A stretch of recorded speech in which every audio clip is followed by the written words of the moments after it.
Hello everyone, so I'm here to talk about autopilot, starting with the basics, then going to more advanced stuff for the longer flights. This video is really for anyone just starting Microsoft Flight Simulator, or just starting career mode and wanting to learn how to do longer flights without being in need of controlling the yoke the entire flight. I'll leave timestamps for the advanced if you like to skip to it. This video is going to be covering two different planes as well. We have the Cessna 172 Skyhawk, which is going to be used for your skydiving missions, your cargo missions, and your passenger missions, as well as your starting company missions. The Pilatus will be more for your medium cargo missions. Apologies if I butchered the name. Those are for your longer flights that usually take about 5 hours. This should help you speed it up by getting you to your altitude and holding out for you so you can go about your day. For your basic autopilot, we will only need 7 buttons here. The HDG or heading knob, the Alt knob, the vertical speed button or VS button, nose up and down buttons, and of course the autopilot. After a VFR manual takeoff, go ahead and click on the AP button when you are at a comfortable altitude, and then click on the altitude button. This will hold your plane at that altitude while you set up the rest of your autopilot. Second, you want to turn the heading knob towards your destination's direction. The compass on the top left and on your Garmin screen will have a blue notch indicating where the plane will go once the heading button is pressed. Pressing it now will turn the plane slowly towards the desired direction. Next step, your plane will need to be at the correct altitude, as you probably will get yelled at by ATC if you are not there.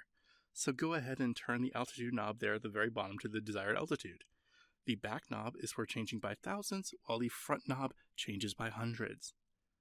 Once your altitude is set, you can hit the vertical speed or VS button.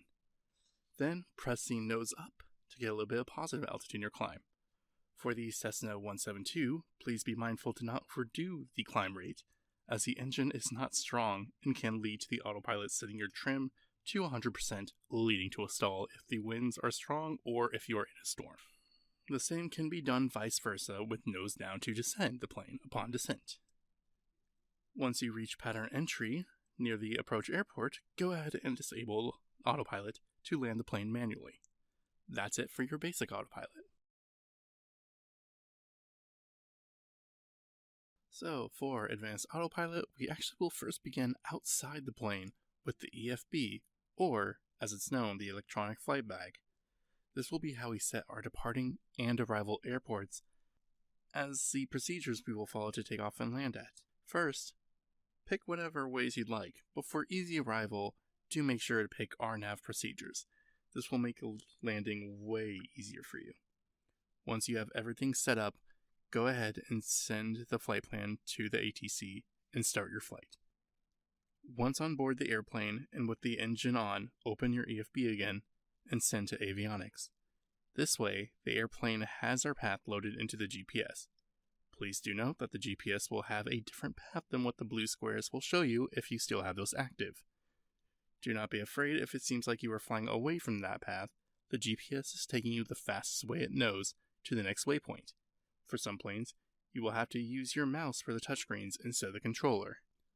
Once you are in the air and have AP on with your altitude settings set, we can begin. First things to note, with the Garmin screen and compass, we have a purple line and purple squares.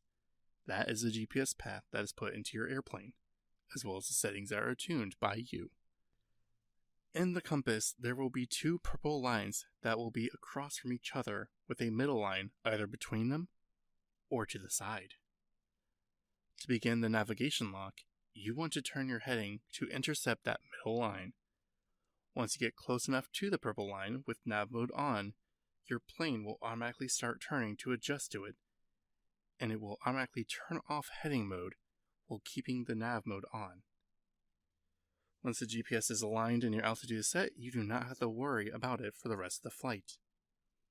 If you ever miss a waypoint or are stuck in a holding loop, you can select the next waypoint on your GPS screen via either the GPS joystick and activating, or clicking on the next waypoint, then hitting direct to and activate on the touchscreens. If you have chosen VFR or direct approach mode, you will just follow as the radio ATC has told you. Follow your pattern, whether that's a cross or a straight in approach, and go ahead and land your plane manually. For our nav approach, once you get into range, to the right of your altitude setting, a new altitude height will be set in purple. You should now set this as your desired altitude, and go ahead and descend to that either via vertical speed change, or if a height is attached to the waypoint in your GPS, go ahead and turn on VNAV. VNAV will automatically descend to that altitude. If it does not, you may have to set it to direct to VNAV in the GPS computer. As you approach the waypoint, a new meter will appear on the left of your altitude with a G or a V at the top and a diamond slowly going down. There will be a line in the middle with 2 dots above and 2 dots below. As you maintain that new purple altitude and are approaching close to the runway, the diamond will slowly go down. When the diamond is about near the first dot above the line, go ahead and turn on approach mode. The plane should pick up where it is and automatically turn on GP mode. In GP mode, the plane will automatically guide its descent down slowly and carefully. All you have to worry about is throttle, flaps, mixture, if applicable, and also landing gear, if applicable. You may turn off autopilot when you are 500 feet above the runway, or you can just let the plane slowly glide itself down. And that basically sums up just a little more about autopilot. I'm not gonna lie.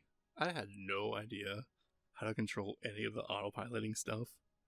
I've had to ask for a little bit of help from coworkers who played the game, as well as I was nonstop asking Copilot AI from Windows, like, how do I do this? How do I set that? Why is my plane not changing directions? Why am my plane not doing this?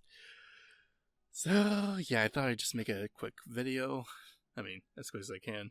To just help guide those who were also a little lost. Enjoy.